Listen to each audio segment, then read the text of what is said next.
que estaba en la iglesia, y el anciano me dijo: Abimael, ¿qué tú estás haciendo?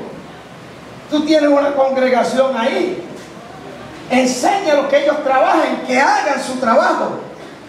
Y aprendí la lección y comencé a discipular la iglesia y enseñar lo que era el discipulado y lo que era el servir a Dios. Y aquel consejo de aquel hombre fue como el consejo de Jetro a Moisés. Aleluya. Ahora la carga se me hace más liviana en el ministerio, porque aprendí que la iglesia tiene que servir a Dios. Y cuando sirve la iglesia, cuando trabaja la iglesia, está sirviendo a Dios. Me acuerdo que una vez me transfirieron de una iglesia a otra. Desde Nueva York me mandaron al estado de New Jersey. Cuando llegué a aquella iglesia, era una iglesia de muchos años, pero una iglesia que se había acostumbrado a un sistema. Y yo no sé si ustedes saben lo que es el asunto de la sociedad de damas, la sociedad de caballeros y la sociedad de jóvenes.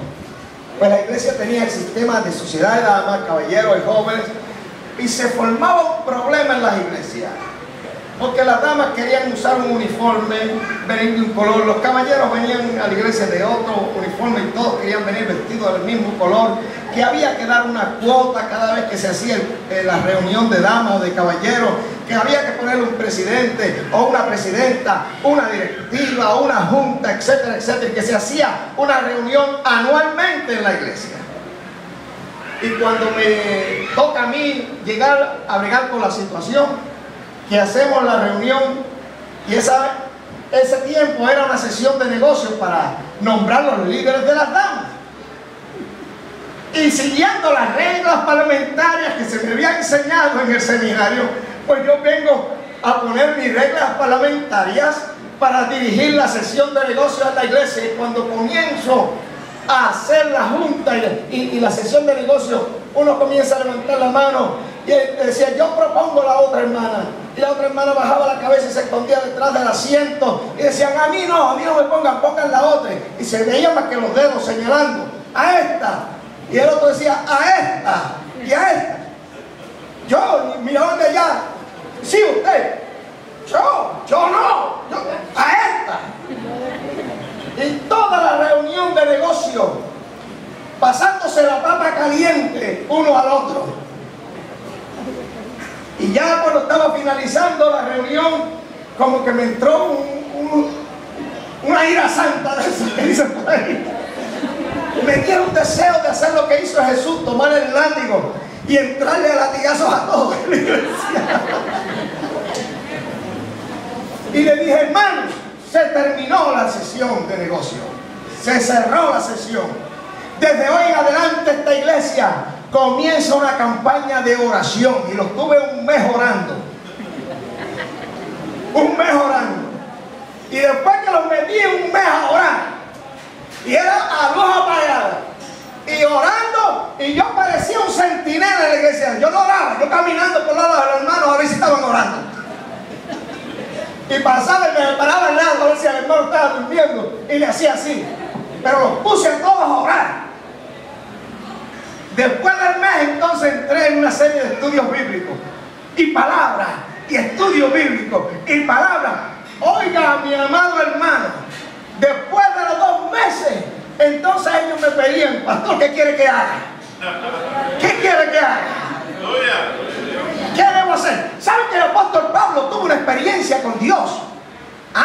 Cuando iba persiguiendo la iglesia, y cuando tuvo la experiencia, la conversión, que se convirtió al Señor, lo primero que salió de la boca del apóstol Pablo es: Señor, ¿qué quieres que yo haga? Eso es servicio a Dios. Eso es deseo de servir a Dios voluntariamente, no esperando un reconocimiento o una placa que le pongan en la pared en honor al hermano y por el servicio realizado en la iglesia, o una palmadita por la espalda, o que lo mencione desde aquí al frente. El que está comprometido con el servicio a Dios está comprometido con Dios y trabaja en la iglesia aunque no lo nombre. ¡A su nombre! Estoy hablando de servir a Dios. Este hombre del segundo cántaro servía a Dios, aunque en el anonimato, aunque nadie lo reconoció, pero sirvió a Dios. A mí me llama mucho la atención una historia en el Antiguo Testamento. Yo no sé si le estoy tomando mucho tiempo. Amén. Me llama mucho la atención una historia en el Antiguo Testamento. Y para mí, el culto más hermoso que yo veo en la Biblia, en el Antiguo Testamento, es esta historia. Porque fue una reunión, esté atento ahora, fue una reunión donde solamente vino un miembro a la iglesia. Un miembro a la reunión. Pero este vino a la reunión y vino atribulado. Vino atribulado. Vino angustiado. Vino hasta llorando al templo. Hizo un esfuerzo sobrenatural para llegar al templo.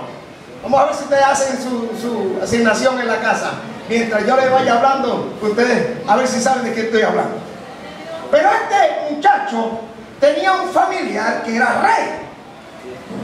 Y el reinado de este muchacho había sido un reinado próspero. Y había llevado el reino de Judá a la victoria. Y todo el mundo miraba a ese rey allá en Judá por las cosas colosales que había hecho, por la victoria realizada, por la fama que había alcanzado en todas las naciones. Y este muchacho, que era familiar de ese rey, tenía su mirada puesta en él.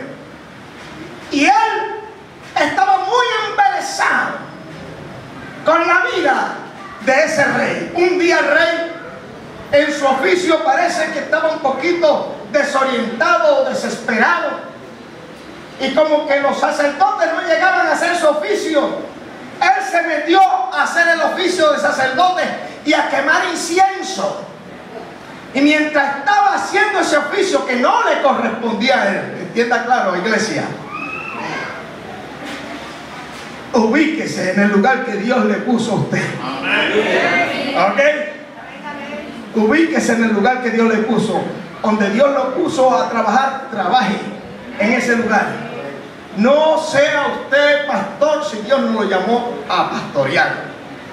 Yo me he metido varias veces a ser evangelista, porque me creí un momento que podía ser evangelista. Y me acuerdo que un día, cuando estaba dando las cruzadas de fe por allá en Brooklyn, New York, vino un anciano que estuvo un tanto tiempo por acá en Honduras, y hacía como 35 años estaba en el campo misionero. Y yo llegué a aquella iglesia que nadie me conocía a dar mi campaña, y el anciano estaba sentado ahí en el altar, y yo, jovencito, llego y me siento con mi Biblia en el altar, la iglesia llena, eso estaba, olvídese, a capacidad. Y le dan una palabra al anciano para que saludara a la congregación. Y en vez del anciano saludar a la congregación, agarró el micrófono y se tornó donde yo estaba. Y me dice, así dice el Señor. Cuando ese varón me dijo, así dice el Señor, yo decía, tierra, trágame. Porque al hombre lo pusieron a saludar a la iglesia, a saludar a los hermanos, y él viene a hablar conmigo. Así dice el Señor, estás en el lugar equivocado. Yo no te he llamado a evangelizar, te llamé a pastorear una grey. Y yo era el que iba a predicar, y todavía no había comenzado el mensaje, y recibir esa palabra antes del mensaje. Ustedes se imaginan, hermanos. Gloria a Dios. Pero en ese momento recibí la palabra, prediqué con mucha humildad el mensaje, y le dije a mi supervisor, le dije, ponme otra vez a pastorear. Vuelvo otra vez a pastorear. ¿Me entienden, amados hermanos? Ubíquese en el lugar que Dios le puso a usted. Y este rey, volviendo al tema del rey, este rey comenzó a presentar incienso delante de la presencia